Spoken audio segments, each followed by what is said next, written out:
Hello, students of the Way. Welcome to the Mystic Dragon Workshop. I'm your host, Rosemarie. Thanks for joining me as we strive to attain personal mastery. The Mystic Dragon Workshops are designed to provide support to students that have made a commitment to the way of mastery, as taught by Jeshua ben Joseph. Each workshop will provide a chapter read with an opportunity for follow-up questions and comments. As a registered facilitator of the Way of Mastery through the Shanti Cristo Foundation, please feel free to order the book through adragonspath.com and follow along. Now let's get started. Introduction. You hold in your hands the treasured teachings of Jeshua ben Joseph, Jesus, one of the greatest masters humankind has ever known. Please do not hurry as you read through each lesson. Rather, allow each sentence to be held within the heart, each idea to fill the mind and the body with its real frequency or vibration. For each word, the structure of each sentence, the cadence, and the humor is by design. These words are to be studied and savored over and over until their meaning deepens and flowers into the grace of Christ living in you and as you, allowing the ray of light to penetrate your mind, correcting every perception you ever held about yourself or the world. You will then find your gifts being formulated in new ways.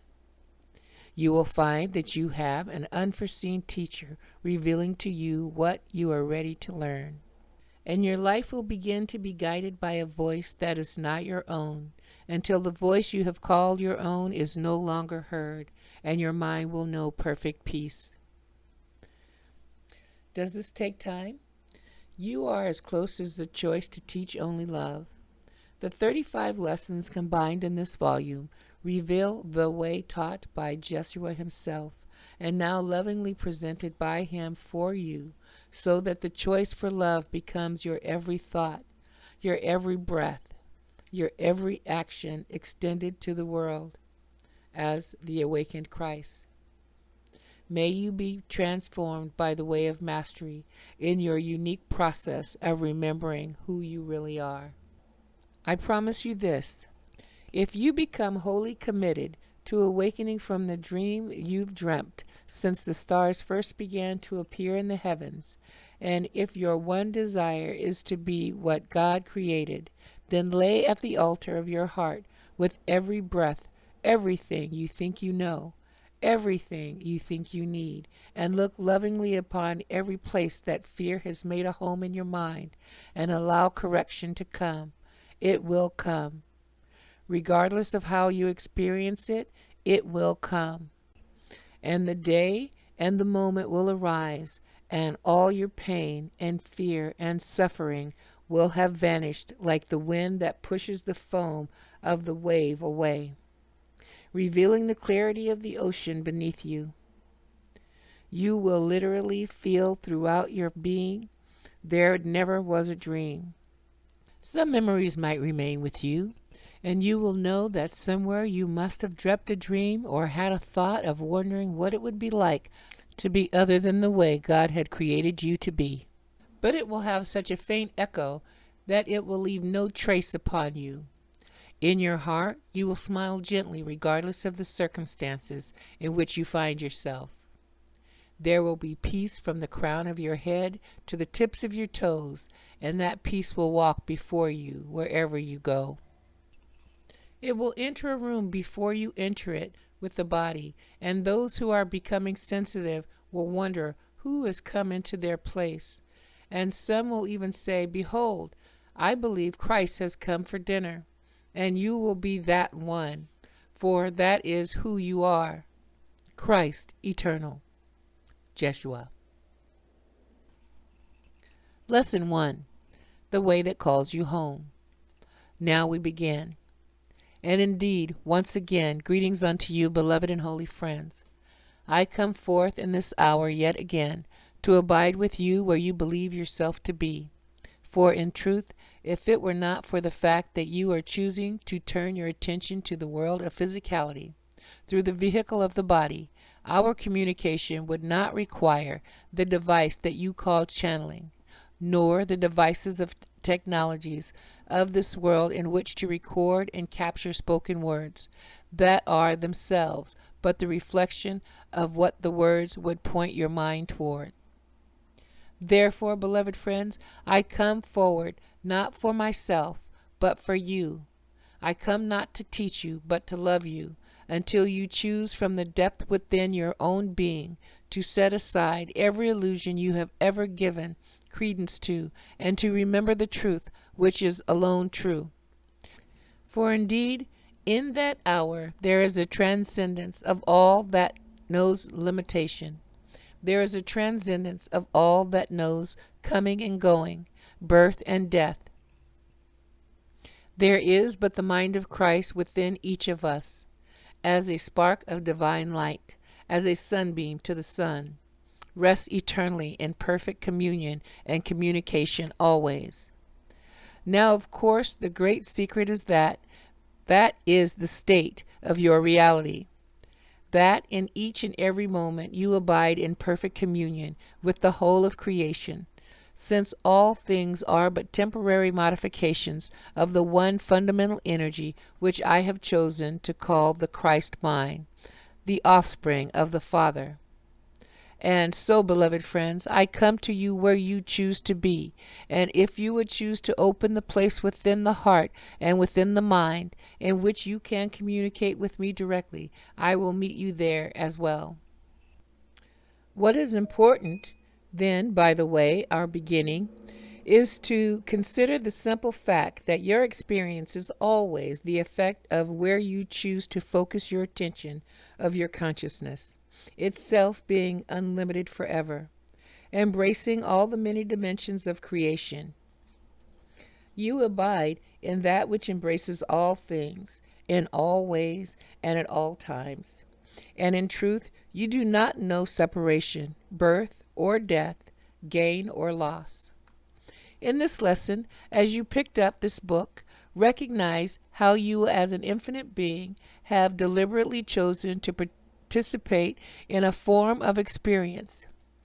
You have therefore called to yourself the sensory apparatus of the body through which to filter the energies of this physical domain, that you might hear vibrations against the vocal cords that create words that carry certain meanings for each and every one of you.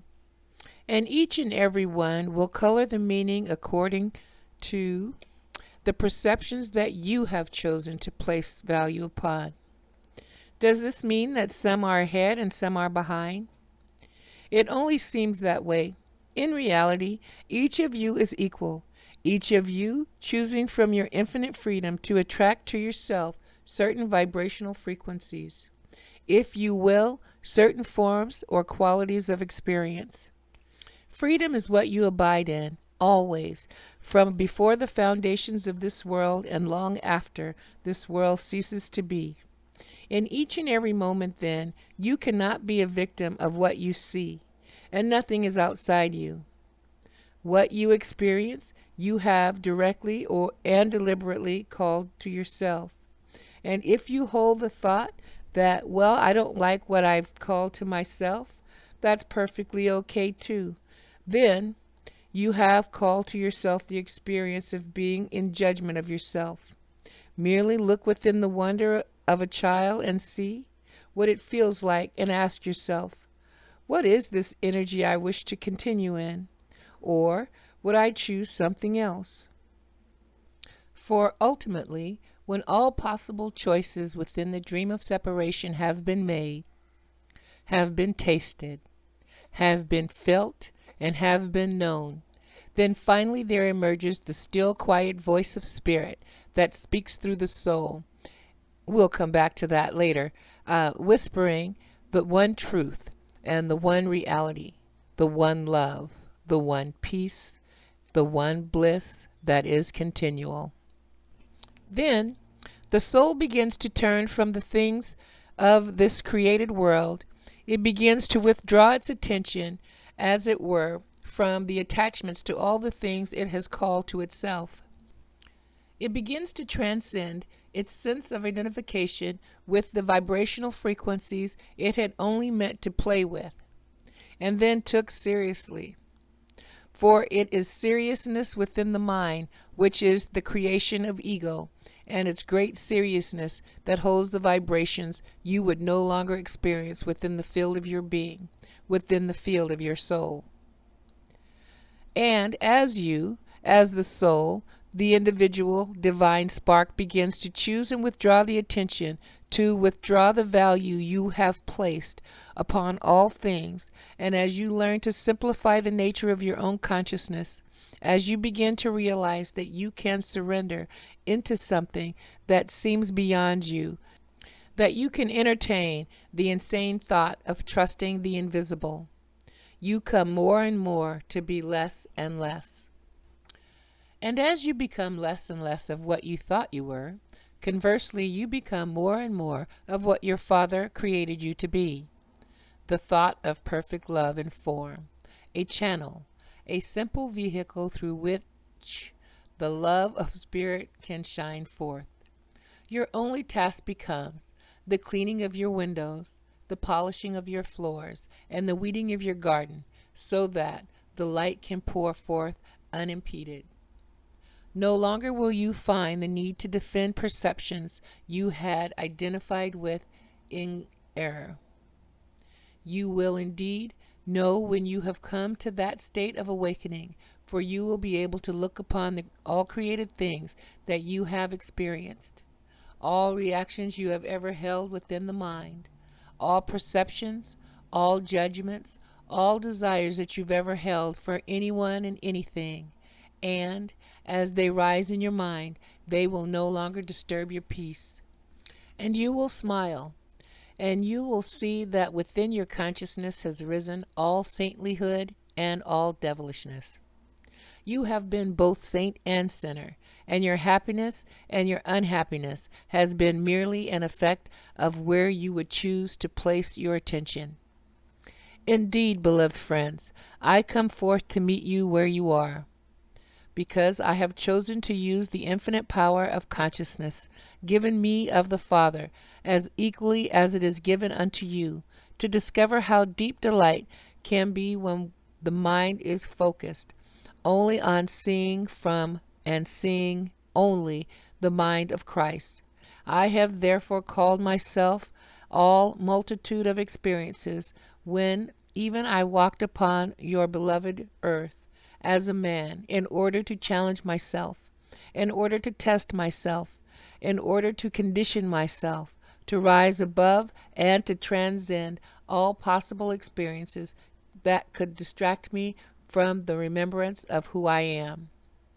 You could say, by the way, that my crucifixion was simply the climax of my own direct choice to be challenged by the events of space and time, so that I could cultivate within myself the ability to see from and to see only the perfect purity of the mind of Christ. The point that I'm seeking to make with you is that in each and every moment, what you are experiencing in the realm of your emotions and mind, and the effect to later degree within the body, are there because you, from your infinite freedom, have simply selected to experience that energy, to focus your attention on, so that you can see what the effects are. The insanity, you see, does not come from having chosen to see something other than the mind of Christ. The insanity which you experience as your pain and your suffering and your seeking and your dramas comes only from your mistaken choice to become identified with what arises in the field of your awareness. You, therefore, lose the sight of innocence. For indeed all events are perfectly neutral, and you are free to see them any way you want. When a child is born, and many of you who are mothers know this, you can experience a depth of joy that is unspeakable. Likewise, you can also experience fear and contraction at the thought of having to be responsible for a child. When a loved one dies, and you experience grief and suffering, rest assured it is because you have chosen to contract your attention so that all you can see is the loss of the animated body, and thereby convince yourself that you have become separated from the loved one. I speak from experience when I share with you that separation is an illusion. And when death occurs in your plane, in that very moment, you still have the power to choose to recognize that something has changed and to shift your attention to a different faculty that the body could never possibly contain, in which you perceive and hear and communicate with that spark of divine light, the soul, that seems to have given up the idea of trying to keep a physical form animated. It is therefore imperative, in fact, that is the very first step on what we're going to begin to call the way of the heart. The first step in awakening is to allow the mind, the thought, the axiom of the truth, that nothing which you are experiencing is caused by anything outside of you. You experience only the effects of your own choice. For you see, during the first part of this teaching, we will be building lesson by lesson on what I'm choosing now to call the way of the heart. It is the way unknown to the world. It is the way unknown to many that will call themselves spiritual teachers, for it is not the way of resting on or becoming dependent on magical means. It is rather that pathway which cultivates within you the decision to turn your attention upon your own mind, upon your own behavior, upon what is true and real for you, moment by moment. To study it, to consider it, to feel it, to breathe the light of spirit through it, and to constantly retain the mind so that it assumes complete responsibility in each moment. And why is this necessary? Because without it, there can be no peace. Without it, you cannot transcend the false identifications that you have chosen. To use perhaps a simpler form of your language, you need to come to the point where you say to yourself, I've done this to myself, I did it, I must correct it. No one is to blame. The world is innocent. In the coming lessons, we will be communicating with more and more deeply the finer points, if you will, of the way of the heart, for it is that way that is taught to me, and that is the way to which I have pointed you with many, many clues. It is that way that brings about the reversal of every thought you have ever had about anyone or anything. It is that way alone which allows you to pass back through the eye of the needle and to come to rest on the perfect peace from which you have sprung forth.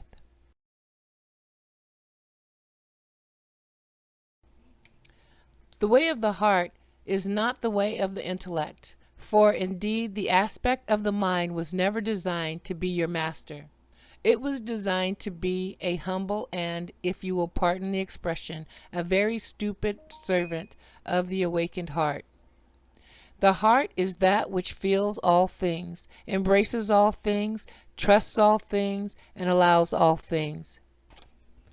The heart is that in which the soul rests eternally. The heart is that which is beyond space and time, and it is that spark of light in the mind of God which is called Christ, and only in that will you find the peace that you seek. You will discover then that the pathway of awakening is not a pathway of avoidance, but a pathway of truthfulness. It's not a pathway of accomplishment and pride, but a pathway of releasing the consciousness, every hope, and every wish to be special. To see yourself as having made progress, so that you can pound a fist upon the chest and spread the tail feathers. It is a transcendence of a hope of somehow getting God's attention so that he will look upon you and say, oh, you've been such a good person. Oh, my goodness, yes. Well, I think we'll allow you into the kingdom now. It is a way in which you will come to cultivate, regardless of your inner experience or degrees of awakening, to cultivate the willingness and the art of returning to the simplicity of empty-headedness and not knowingness with each and every breath. It is a way of life in which all things and all events become an aspect of your meditation and your prayer until there is established once again within you the truth that is true always. Not my will, but thine be done. For of myself I do nothing, but my Father does all things through me. Imagine, then, a state of being in which you walk through this world, seemingly appearing like everyone else, but yet you are spacious within. You are empty within. In truth, you desire nothing. Through you allow desire to move through you, and you recognize it is the voice of the Father guiding your personality, your emotions, and even the body to places, to the events, to the people, to the things, to the experiences through which the tapestry of the atonement is being woven, through which all of the children of God are called home again. And you trust the complete flow of that, whether you are asked to give a speech in front of 10,000 people, or you're asked to tell a friend the truth about your feelings, or whether or not you are, perhaps, asked to sweep the streets and live penniless. For in truth, that mind trusts the source of its creation, allows all things, trusts all things, embraces all things, and transcends all things. Rest assured, then, whenever you feel frustration and anxiety, it is because you have decided not to trust the truth. And the truth is simply this: only God's plan for salvation can work for you. Your way must always fail. For your way always begins with the illusionary and insane assumption that you are a separate being from the mind of God, and must therefore direct your own course. For if you are sick and diseased and not at peace, why would you decide that you know how to create peace? It requires great humility to accept the first step of the path. I have done all this, I must undo it. But I have no idea how to do it. Therefore, I must surrender to something else. I want to give you this thought, even as I gave it to this, my beloved brother, some time ago. And the thought is this, and I would ask that you consider it well. What if the very life you are living, and each experience that is coming to you now since the moment you decided, I've got to awaken here, what if everything was being directly sent to you by your Father, because your Father knows what is necessary to unravel within your consciousness to allow you to awaken? What if the very things you are resisting are the very stepping stones to your homecoming? What if you achieved a maturity along this pathway in which you were finally willing to let things be just the way they are? And if it were necessary to sweep the streets, you simply took a deep breath and said, Father, you know the way home, and therefore began sweeping. And up into the mind comes the thought, oh, my God, I won't be recognized. I won't stand out. People won't think I'm special if I'm just a street sweeper. And you realize, aha, no wonder my Father wants me to do this. I've got to flesh this up so that I can look at it, disidentify from it, and learn to be the presence of love in the sweeping of the street. For in truth I tell you, the least of these among you, according to your perception, is already equal to the greatest, and there is none among you who is less than I am. And so the way of the heart begins there. It begins by accepting the humility that you created quite a mess within your consciousness. You've created a labyrinth and gotten lost within it, and you don't know the way back. That of yourself you can do nothing. For all you've managed to achieve is the creation of a whole lot of insane dramas that are in truth occurring nowhere except within the field of your mind.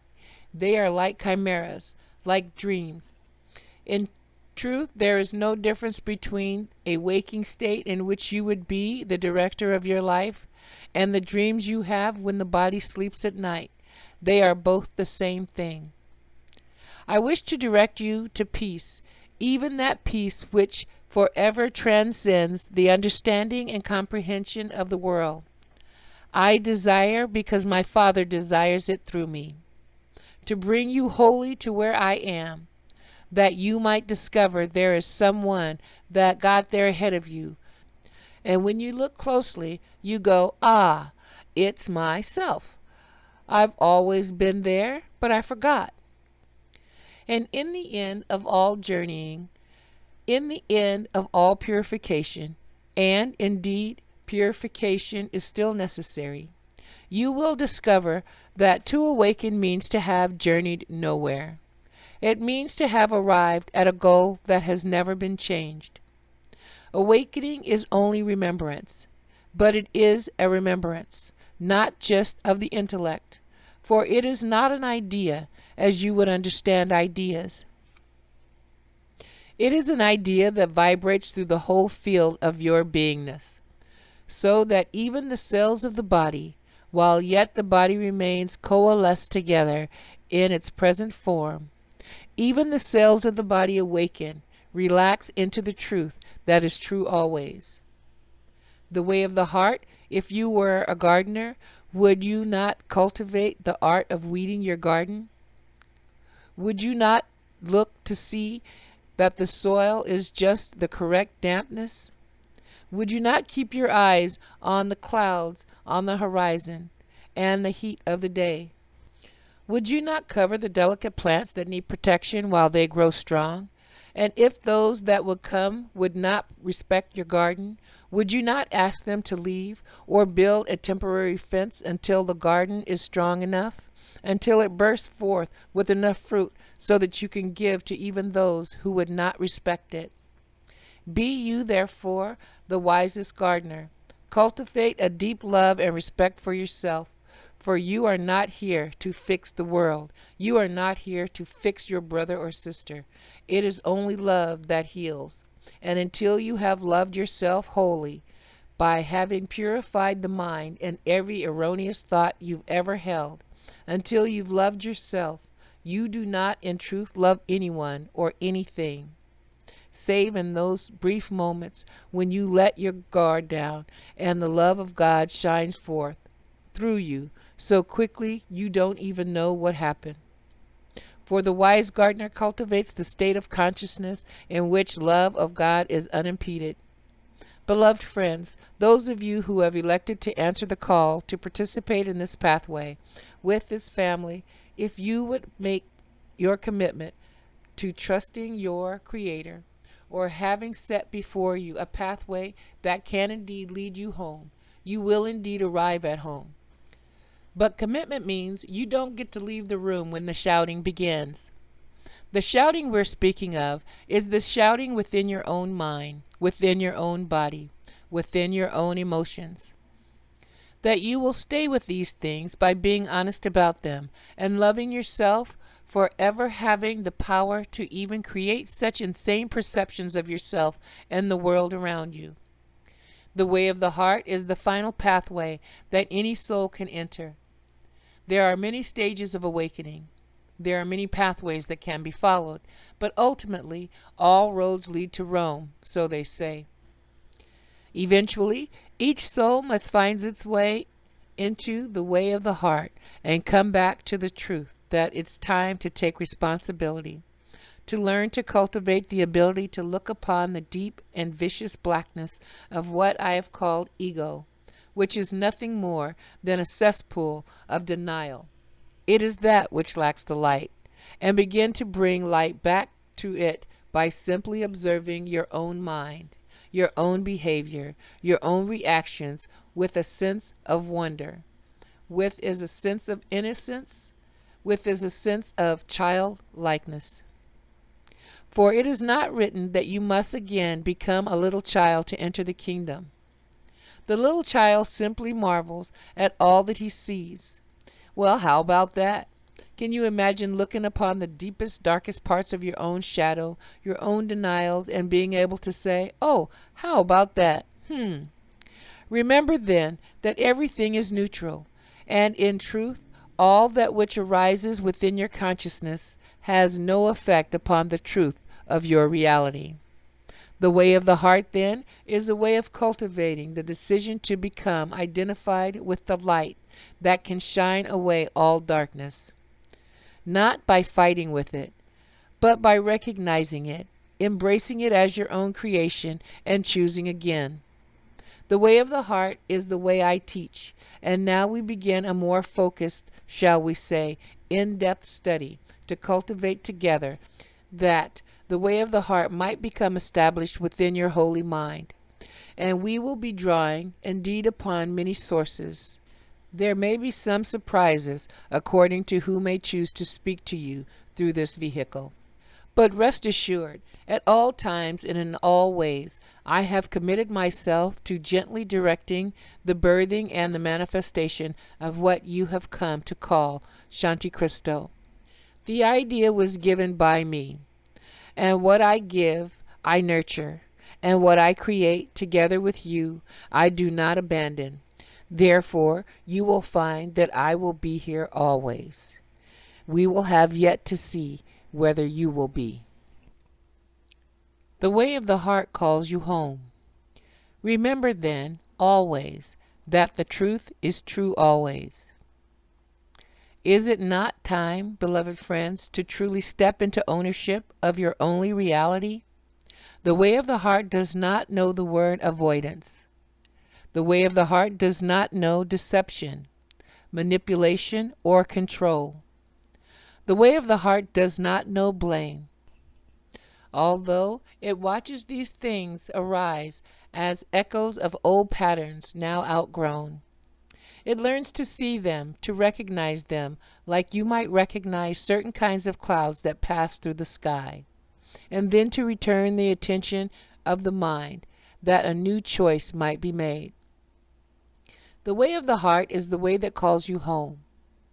All calls come from that deep part of your soul that is still like unto the Spirit, and abides as Christ in the holy mind of God. Trust then that you are as a sunbeam to the sun, and trust not the perceptions you have cultivated in error. For you are not alone in the way you journey, and you journey not apart from your brothers and sisters. This family cannot know separation, though some may seem to come and go. For once the call to awaken, though this lineage has been acknowledged, though bodies may not communicate in space and time, rest assured communication remains, and there is no way to avoid it. And so we begin the way of the heart. We enter now a stage where it's time to stop listening out of polite kindness or out of curiosity, and to step into the willingness to don the mantle of that one committed to healing every obstacle to the presence of love that may yet remain secretly hidden in the depth of that part of our mind which would struggle to be separate from God, and to remember that you are truly the light that can come to shine lovingly upon every aspect of darkness you have known. So along this pathway of this study, you are going to learn how to shake hands with the devil and to do a little jig with him and recognize his face to be your own. For when you can dance with the darkness that you have created, that darkness is transformed into an angel, and light abides with light. We will be giving you and bringing forth certain meditations, if you will, certain energetic practices to help cultivate within you a quality of feeling that will allow you to recognize energies that do not serve you, in a way that transcends what your mind may choose to think of these energies, so that you may learn more and more to lead with the heart, if you will, to lead with your feeling nature, not your intellect. For your intellect does not know anything except the trivialities that you have shoved into it, like garbage into a garbage can. The intellect can never bring the healing of the heart that is the atonement. It can only be utilized to argue against the insane perceptions you are used to, so that you might come to see that perhaps there is a greater good in giving up your insistence on treating the intellect as your God. Therefore, indeed, beloved friends, dance often, rejoice, play often. Let this year be the year in which you bring up within yourself everything unworthy of the mind of Christ, every thought of scarcity, every sense of unworthiness, every fear. Let them come up. Look at them, embrace them, transmute them through your own love of self and through your honesty. Accept where you are and don't pretend to be otherwise, for the wisest are always the humblest. Be you therefore at peace, beloved friends. Be you therefore at peace in all things. For we delight, and I speak here of the many we, who are in what you might call a disembodied state, who are electing to participate with you, that are asking to be helped through this way. We delight in joining with you. We delight in loving you. We delight in waiting on you to welcome yourself home. Therefore, indeed, we will begin to end this message of this lesson now.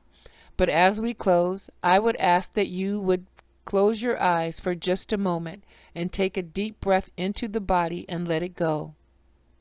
And as the breath leaves the body, hold the thought that there is nothing worth holding on to any longer that keeps your peace and happiness at arm's length. Become committed, become fully committed to the experience of happiness, even as you've been fully committed to unhappiness and limitation and lack.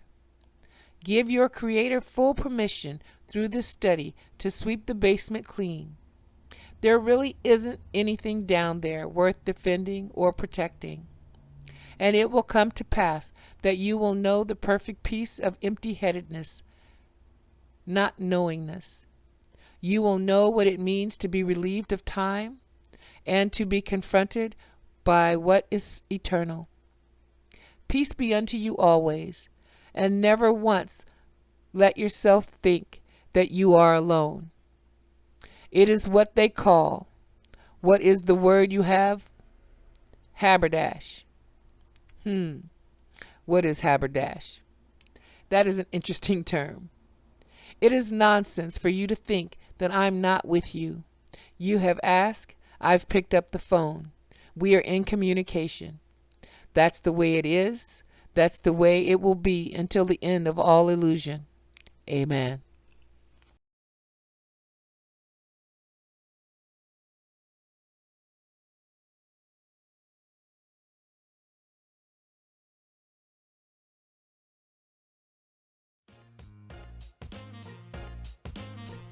Thanks for joining me in tonight's Mystic Dragon Workshop.